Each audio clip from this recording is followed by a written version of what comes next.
అందరికీ నమస్కారం. నేను సునీత లక్కరాజు. చంద్రబాబు నాయుడు గారు ఆంధ్ర రాష్ట్ర ప్రజలను ఉద్దేశించి మాట్లాడుతూ జగన్మోహన్ రెడ్డి ఆంధ్ర రాష్ట్రాన్ని అప్పుల కుప్పగా మార్చాడు, 14 లక్షల కోట్ల రూపాయల అప్పు ఉంది, తమ్ముళ్ళు వినండి అని చెప్పి చంద్రబాబు నాయుడు గారు చెప్తా ఉన్నారు. ఒక పక్కన పురంధరేశ్వరి గారు కూడా ఆవిడ కూడా డిక్లేర్ చేసి ఆంధ్రప్రదేశ్కి ఒకసారి ఏమో 7 లక్షల కోట్ల అప్పు ఉందని చెప్తారు, ఒకసారి 11 లక్షల కోట్ల అప్పు ఉందని చెప్తారు, ఒకసారి 14 లక్షల కోట్ల అప్పు ఉందని చెప్తారు. ఇలాగా ఎవరికి ఇష్టం వచ్చినట్టుగా వాళ్ళు అప్పులని పెంచుకుంటూ అప్పుల బడ్జెట్ని పెంచుకుంటూ ప్రజలని మోసం చేస్తున్నారు. ఆంధ్ర రాష్ట్రం యొక్క అభ్యున్నతి కోసం ఆంధ్ర రాష్ట్ర ప్రభుత్వము అప్పులు తీసుకొనటం అనేది సహజంగా జరిగేటటువంటి పరిణామము. ఆంధ్ర రాష్ట్రానికి ఇప్పటి వరకు ఉన్నటువంటి అప్పు ఎంత అంటే 4,45,000 కోట్ల రూపాయల అప్పు మాత్రమే ఆంధ్రప్రదేశ్ ఉన్నది అని చెప్పి కేంద్ర ప్రభుత్వమే చెప్పింది. రాష్ట్రం యొక్క ఆర్థిక పరిస్థితి ఎలా ఉంది అని అడిగిన ప్రశ్న మేరకు ఈ సమాధానం కేంద్ర ఆర్థిక మంత్రి అయినటువంటి నిర్మలా సీతారామన్ గారు ఇవ్వటం అనేది జరిగింది. ఆంధ్ర రాష్ట్ర ప్రభుత్వం చేసే అప్పులన్నింటినీ కూడా FRBM పరిమితులకు లోబడే చేస్తోంది అని చెప్పి కేంద్ర ప్రభుత్వమే స్పష్టం చేసింది.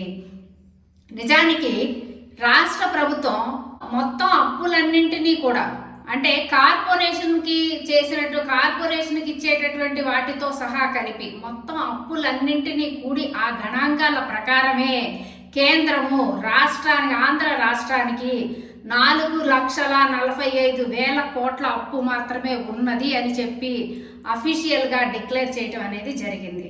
మరి ఎందుకు ఈ చంద్రబాబు నాయుడు గారు కానీ మరి పురంధరేశ్వరి గారు కానీ ఇన్ని వేల కోట్ల అప్పులు ఎక్కువ ఉన్నాయని ఎందుకు ప్రచారం చేస్తున్నారు? ఎందుకు తప్పుదోవ పట్టిస్తున్నారు? ఎవరైతే తటస్థంగా ఉన్నటువంటి వాళ్ళు ఉంటారో వారిని టార్గెట్ చేసి వారికి ఈ తప్పుడు అప్పుల లెక్కలు చెప్పి వారి మనసులు మార్చే ప్రయత్నం అనేది మరి వీళ్ళు చేస్తున్నారని చెప్పచ్చు.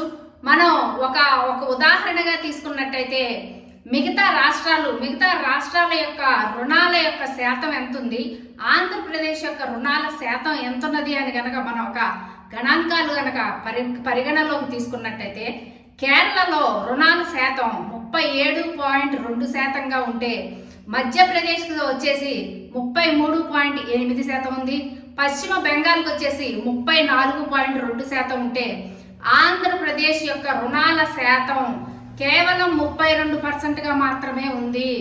అయినప్పటికీ కూడా ఈ లెక్కలన్నీ సామాన్య మానవులకి సామాన్య ప్రజలకి తెలియదు కాబట్టి వారి ఇష్టానుసారం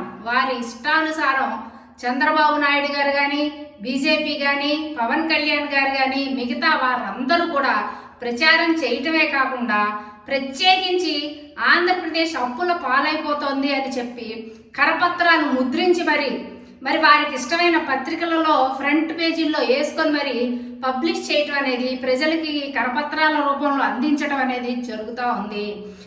మేమందరం ఒకటే చెప్తా ఉన్నాం, ప్రజలు వీటిని చూసి మోసపోకండి, వారి బారిన పడకండి.